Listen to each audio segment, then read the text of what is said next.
estamos aqui hoje no nosso telejornal com um especialista no assunto em direito civil, que irá nos dar uma breve explicação sobre o que é autocomposição, heterocomposição e autotutela.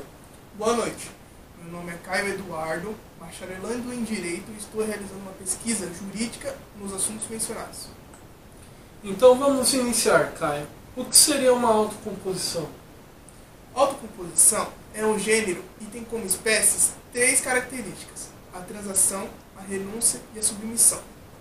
A renúncia ocorre quando o titular de direito abdica dele, acabando com o conflito. Quanto à manifestação da vontade, a autocomposição pode ser classificada em unilateral, tratando-se da manifestação da vontade por uma das partes, por exemplo, a renúncia. Já a submissão ocorre quando o sujeito se submete à pretensão contrária, ainda que entenda ter o direito. A transação envolve o sacrifício recíproco de interesses, sendo três subespécies: a negociação, que é a transação entre as partes sem intervenção de terceiros; a mediação, em que a presença de um terceiro não oferece soluções, não faz propostas, tendo apenas a função de constituir um diálogo entre as partes para que elas mesmas tenham uma solução; e a conciliação, na qual a presença de um terceiro se encontra equidistante das partes, tendo o papel de oferecer soluções. Já vimos então como funciona a autocomposição. Agora vamos conversar sobre heterocomposição. Vamos lá. A heterocomposição é caracterizada pela intervenções de um agente exterior aos sujeitos, imparcial, da solução jurídica, na qual se originou o conflito, o qual passa a conduzir uma dinâmica na solução e será responsável pela decisão final. Poderia nos dar um exemplo de método heterocompositivo? Claro, seria a jurisdição e a arbitragem. A jurisdição é a estrutura básica da trilogia estruturante do nosso direito processual, especialmente como poder e dever do Estado, de através de um processo proferir uma decisão, criando uma norma jurídica concreta para a resolução daquela controvérsia, sendo exercida por juízes do tribunal em todo o território nacional. Essa jurisdição é inafastável para lesões e ameaças do direito, sendo a característica de uma garantia constitucional. A arbitragem, por sua vez, que é também um meio heterocompositivo de solucionar conflitos, ocorre quando as partes capazes de um acordo ante um litígio, e até mesmo por meio de uma convenção, estabelece um terceiro imparcial, que terá poder de solucionar controvérsia, sem intervenção estatal. Está autorizada na forma da Lei 9.307, de 1996, e diferentemente de um processo judicial, a arbitragem é um método alternativo que oferece decisões com agilidade, a partir de técnicas de resoluções de conflitos. É conduzida por um árbitro, da escolha da confiança das duas partes, em que a sentença não se sujeitará a um recurso de homologação ao Poder Judiciário, mas produz os mesmos efeitos de uma decisão, produzida por um órgão jurisdicional. As características de uma arbitragem são três: meio privado de soluções de conflitos, forma de resolução de conflitos sem a participação do judiciário e também um mecanismo voluntário. Olha, eu agora irei dificultar para você. Você poderia nos dar um exemplo onde a autocomposição e a heterocomposição se juntam? Vamos lá. Irei dar um exemplo de que se trata uma apelação civil, aonde cabe os embargos de execução com possibilidade de heterocomposição de débito fiscal, antes de tentar uma autocomposição, e a impossibilidade da violação do livre acesso ao judiciário, afastando o recurso improvido.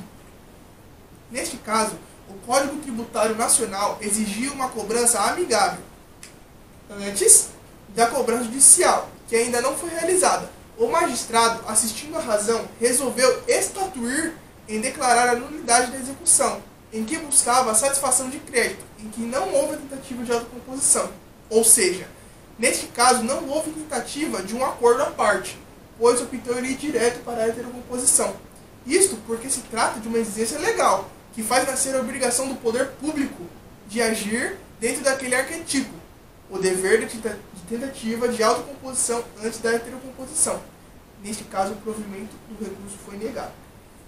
Obrigado, Caio. Esse foi um ótimo exemplo onde podemos conciliar teoria com a prática. Agora, passando para o último assunto, o que seria uma autotutela? A autotutela ou autodefesa é a forma mais primitiva de solução de conflitos, na qual o emprego por força de uma das partes e a submissão da parte contrária. A força pode ser entendida por diversas modalidades: física, moral, econômica, social, cultural, filosófica, etc. Atualmente, em regra, é vedada pelo ordenamento jurídico, sendo considerado um crime, prelecionado no artigo 345 do nosso Código Penal Brasileiro, de 1940, vistos que atualmente ainda é possível encontrar resquícios da autotutela. É o que pode observar na lógica do exercício constitucional do direito de greve, de esforço incontinente das ações possessórias e a própria retenção de bagagem, estabelecido no nosso Código Civil.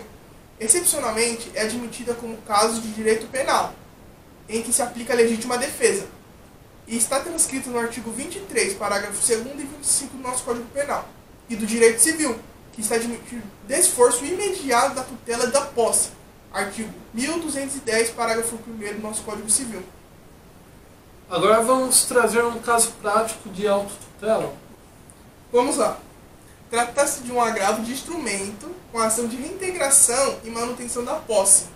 Autotutela da posse. Abuso configurado pela manutenção da ordem para desocupar o imóvel, voluntariamente no prazo de 30 dias.